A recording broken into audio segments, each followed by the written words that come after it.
Za promociju špinata i njegovog djelovanja na zdravlje čovjeka najviše je učinio crtani film, ali pošto se takvi crtići danas manje gledaju, pokušati ćemo mi nešto reći o tome. Poruka koju je nosio crtani film i junak Popaj bila bi pravovaljana da je špinat koji je on jeo bio svjež, a ne iz konzerve. Ipak poruka je jasna i dobrobiti koje nam donosi ovo povrće su velike. Pogledajte ovaj video i saznajte sve o nutritivnoj vrijednosti špinata, a saznajte i kako se pomoću špinata boriti protiv opakih bolesti. Biljka koja je u Europu došla u 11. vijeku potječe iz stare Perzije, no danas se uspješno uzgaja širom umjerenog kontinentalnog pojasa. I našem plasteniku imamo ga od jeseni pa sve do proljeća, kada ga sijemo na otvorenom. Ovo povrće trebate imati u vrtu kroz čitavu godinu. U narednim minutama poslušajte i zašto. Znanstvenici su identificirali velik broj različitih flavonoidnih spojeva u špinatu koji funkcioniraju kao antioksidansi. Mnogi od njih uspješni su i u borbi protiv raka, što je bilo dovoljno važno da se pojedini izoliraju u svom čistom obliku te da se na njima nastave istraživanja. Različite studije pokazale su usporavanje rasta stanica raka želuca, kože i dojke. No, to nije sve kada je u pitanju borba protiv opakih bolesti.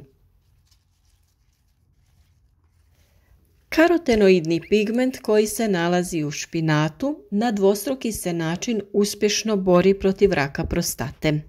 Jedan karotenoidni oblik imena neoksantin s jedne strane utječe na stanice raka prostate na način da potiče njihovo samouništenje.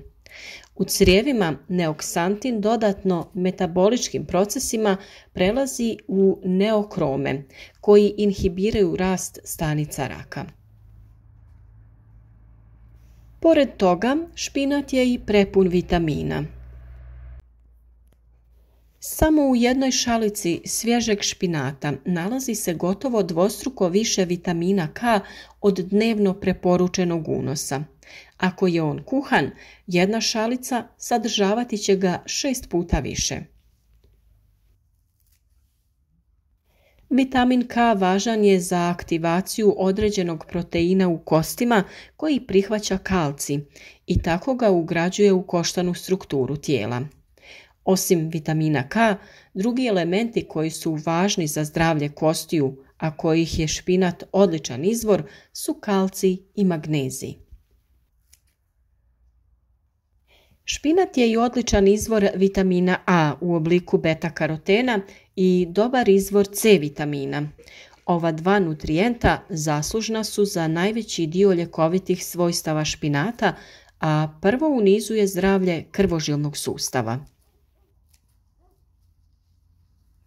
Vitamin A i C prvenstveno djeluju kao antioksidansi, što znači da neutraliziraju degradacijske procese uslijed djelovanja slobodnih radikala. Istim mehanizmom oni preveniraju oksidaciju kolesterola, koji u takvom obliku ima mogućnost lijepljenja na stijenke krvnih žila, uzrokujući aterosklerozu, a zatim i povišeni krvni tlak i mogući srčani udar. Sljedeća korisna tvar je folna kiselina. Ona među ostalim pomaže konverziji potencijalno opasne kemikalije zvane homocistein u druge spojeve. Povišena razina homocisteina u krvi znanstveno je povezana sa većom mogućnošću pojave srčanog udara. Magnezij, kojeg u šalici kuhanog špinata ima za oko 40% dnevnih preporuka, je mineralna tvar koja pomaže u snižavanju krvnog tlaka, te tako također pomaže u prevenciji bolesti srca i krvnih žila. No ni to nije sve. Lista dobrobiti ove biljke se nastavlja, jer je odlična i za probavne tegobe. Ponovo se treba vratiti na vitamine C i A te folnu kiselinu. Njihovo antioksidativno djelovanje također sprječava mutaciju DNA i mutacije stanica crijeva.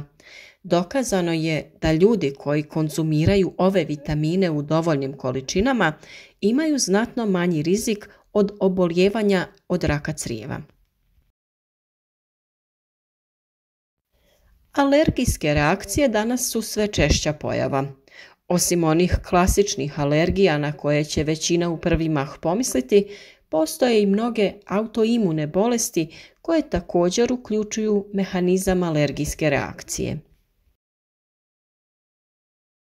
Astma i reumatoidni artritis samo su neke od njih. Tvari iz špinata koje pomažu smirivanju upalnih procesa ponovno su beta-karoten i vitamin C. U mnogim studijama koje su provedene došlo se do saznanja da špinat djeluje protektivno na oksidativni stres mozga, te da smanjuje degradaciju moždanih funkcija uslijed starenja. Konzumacija špinata povećava sposobnost učenja i motoričke funkcije. Ovo je općenito učinak koji na mentalne funkcije ima svo zeleno lisnato povrće. E-vitamin spada u skupinu kojoj je za apsorpciju potrebna mast, pa se svako povrće preporuča jesti začinjeno sa poželjnim uljima poput maslinovog, kako bi se povećala njihova bioraspoloživost. A mi smo danas za vas pripremili recept u kojem pravimo pesto od špinata. Mi smo izmiješali špinat sa orašastim plodovima te dodali rukolu, bijeli luk i limun. Dobiti ćemo odličan pesto koji možemo koristiti i kao prilog drugim jelima, ali i za dodatak jelima. Jedan od karotenoida, lutein, protektivna je kemikalija koja se brine za zdravlje organa vida, a posebno je uspješan u borbi protiv katarakta i makularne degeneracije uzrokovane starenjem. Kao i kod bioraspoloživosti vitamina E, i ovdje će se zaštitno svojstvo luteina povećati umjerenom konzumacijom poželjnih ulja sa termički obrađenim povrćem. Iako špinat nije namirnica najbogatija željezom, što se uslijed odrastanja na epizodama Popaja nekako uvriježilo u javnosti, on ga zasigurno sadrži u znatnim količinama.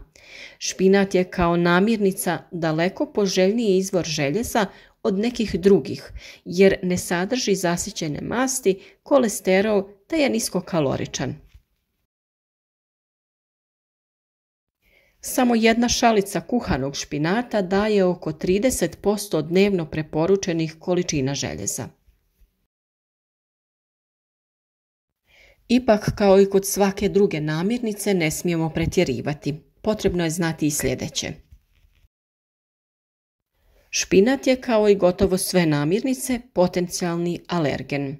Jedno je od povrća sa najvećim količinama zaostalih pesticida, pa se raspitajte o načinu uzgoja špinata koji kupujete, a preporuka je naravno da imate jedan mali kutak u vrtu gdje ćete sami uzgojiti špinat. A špinat sadrži i znatne količine oksalata, te se zato ne preporučuje osobama sa bolestima bubrega i žuči. Kod zdravih osoba to nije problem. Također sadrži određenu količinu goitrogenskih tvari koje mogu utjecati na lučenje hormona štitnjače, zbog toga se ne preporučuje osobama sa bolestima štitnjače. Sadržaj purina u špinatu može stvarati probleme pretjeranog nakupljanja urične kiseline. Osobe koje pate od gihta ili bolesti bubrega trebale bi ga izbjegavati. A za pripremu pesta od špinata nama je bilo potrebno špinat, rukola, iscijeđeni sok pola limuna, nekoliko češnjeva češnjaka, sjemenke bundeve, indijskog oraščića, suncokreta ili bilo koja druga sjemenka koja vama odgovara. Kako bi dobili lijepu konsistenciju i mazljivost ovog pesta, dodajte po potrebi maslinovo ulje. Ovaj pesto, osim što je jako ukusan, ima mnogobrojne dobrobiti za vaše zdravlje i vaš organizam.